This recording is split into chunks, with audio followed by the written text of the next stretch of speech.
Hello student, welcome back. आज हम आपको भारत के राष्ट्रीय प्रतीक के बारे में बता रहे हैं। पहला क्वेश्चन है, भारत का राष्ट्रीय ध्वज लंबाई और चौड़ाई का अनुपात है। तो स्टूडेंट्स, भारत के राष्ट्रीय ध्वज के लंबाई और चौड़ाई का अनुपात 3:2 में रहता है। उसके बाद है आपका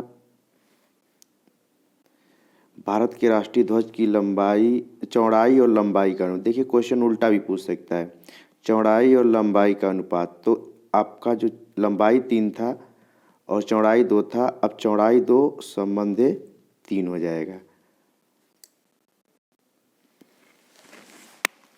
तीसरा क्वेश्चन है, भारत के राष्ट्रीय ध्वज के मध्य में बने धर्म चक्र का रंग है। तो भारत के राष्ट्रीय ध्वज के बीच में जो बना धर्म चक्र, उसका रंग गहरा नीला होता है। भारत के राष्ट्रीय ध्वज के चक्र में कितनी तिल्लियां हैं? तो कुल 24 तिल्लियां होती हैं। स्वतंत्र भारत के राष्ट्रीय ध्वज का डिजाइन निम्नलिखित में से किसने बनाया था? तो स्वतंत्र भारत के राष्ट्रीय ध्वज का डिजाइन सबसे पहले पिंगली वेंकैया ने किया था। भारत का राष्ट्रीय गान कौन है? तो भारत का राष्ट्रीय गान है जन गण मन। भारत के राष्ट्रीय गान के रचयिता हैं रविंद्रनाथ टैगोर। अगला क्वेश्चन है, राष्ट्रीय गान जन गण मन सर्वप्रथम कब और कहाँ गाया गया? तो आप लोगों को बता देते हैं कि इस समय बंगाल में जो कोलकाता है, पहले कलकत्ता था, 1911 में यहीं पे सर्वप्रथम राष्ट्रगान जन गण मन गाया गया। भारत के राष्ट्रीय गान जन गण मन को पूर्ण रूप से गाने में कितना समय लगता है? तो आपको बता दें कि भारत के राष्ट्रीय गान को पूर्ण रूप से गाने में 52 सेकंड का समय लगता है। भारत का राष्ट्रीय गीत है, तो भारत का जो राष्ट्रीय गीत है वह है आपका वंदे मातरम। भारत के राष्ट्रीय गीत के रचयिता हैं बंकिम चंद्र चटर्जी। इसका एक क्वेश्चन नंबर 11 का ऑप्शन बी सही होगा। क्वेश्चन नंबर 12 है, भारत के राष्ट्रीय गीत के गायन की अवधि है। तो जो भारत का राष्ट्रीय गीत है उसके गायन की अवधि कुल मिला के होता है 65 सेकेंड। कितने सेकेंड होता है? 65 सेकेंड होता है राष्ट्रीय गीत, और राष्ट्रगान 52 सेकेंड। इसका ध्यान रखिएगा। भारत के राष्ट्रीय गीत क्वेश्चन नंबर 13 है, भारत का राष्ट्रीय गीत वंदे मातरम सर्वप्रथम कब गाया गया? तो जो भारत का राष्ट्रीय गीत वंदे मातरम है वो सर्वप्रथम 1896 में गाया गया। भारत का राष्ट्रीय गीत वंदे मातरम किस ग्रंथ से संकलित है? तो जो भारत का राष्ट्रीय गीत वंदे मातरम है वो आनंद मठ से संकलित है। आकाशवाणी और दूरदर्शन, क्वेश्चन नंबर 15 है, आकाशवाणी और दूरदर्शन के दैनिक कार्यक्रमों की शुरुआत किससे होती है? तो यह होती है जो सुबह सुबह आकाशवाणी और दैनिक कार्यक्रम की शुरुआत होती है राष्ट्रगीत से होती है। क्वेश्चन नंबर 16 है, सारनाथ जो हमारे उत्तर प्रदेश में है स्थित राष्ट्रीय स्तंभ का कौन सा भाग राष्ट्रीय प्रतीक के रूप में लिया गया है? तो जो सारनाथ में स्थित है लौह स्तंभ, उसमें से जो उसका शीर्ष भाग है, ऊपर का भाग, यानी ऑप्शन नंबर ए सही है, उसका शीर्ष भाग लिया गया है। अगला क्वेश्चन है क्वेश्चन नंबर 17, भारत के राष्ट्रीय प्रतीक में निम्नलिखित में से कौन सा पशु दृष्टिगत नहीं है? दृष्टिगत मतलब दिखाई नहीं देता है। तो भारत के राष्ट्रीय प्रतीक में आपका ये जो हिरण है, यह हिरण नहीं दिखाई देता है, घोड़ा, सांड और सिंह दिखाई देते हैं। भारत के राष्ट्रीय प्रतीक चिन्ह में कितने शेर दिखाई देते हैं?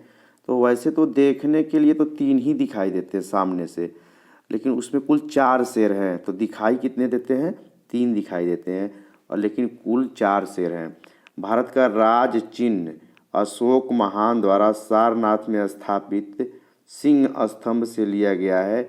इस चिन्ह के मूल स्तंभ में कितने सिंह हैं? देखिए, यही पूछ दिया। राज चिन्ह अशोक महान द्वारा, किसके द्वारा यह बनाया गया था? इसका ध्यान रखिएगा। राज चिन्ह जो था अशोक महान द्वारा बनवाया गया था और सारनाथ में है, और उसके जो ऊपर का शीर्ष है उससे शीर्ष से जो चिन्ह लिया गया है उसमें मूल स्तंभ में कितने सिंह है? तो 4 सिंह हैं। भारत के राष्ट्रीय संवत, इसको बहुत ध्यान से देखिएगा, राष्ट्रीय संवत के रूप में किस संवत को मान्यता प्रदान की गई है? तो दिया ऑप्शन विक्रमी संवत, शक संवत, कोलम संवत, ग्रिगोरियन संवत। तो जो भारत के संवत मान्यता प्राप्त है शक संवत है। शक संवत पर आधारित राष्ट्रीय पंचांग का प्रथम जो मास होता है, हमारे घर पे जो महिलाएं प्रायः बोलती रहती हैं उस मास को अक्सरतः वो चैत से शुरू होता है। चैत रामनवमी जब पड़ता है उसी से हमारा प्रथम मास शुरू होता है। शक संवत पर आधारित राष्ट्रीय पंचांग अंतिम मास होता है। तो इसका जो अंतिम मास होता है शक संवत पे आधारित जो होता है वो आपका होता है 22। क्वेश्चन नंबर 22 है ना? हाँ, डी फागुन। अभी आपका जो फागुन चढ़ने वाला है इस समय, अभी फरवरी मार्च में ही चढ़ जाता है।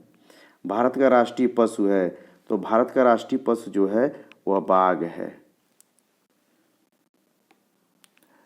अगला क्वेश्चन नंबर 24 है, भारत बाघ से पूर्व भारत का राष्ट्रीय पशु था।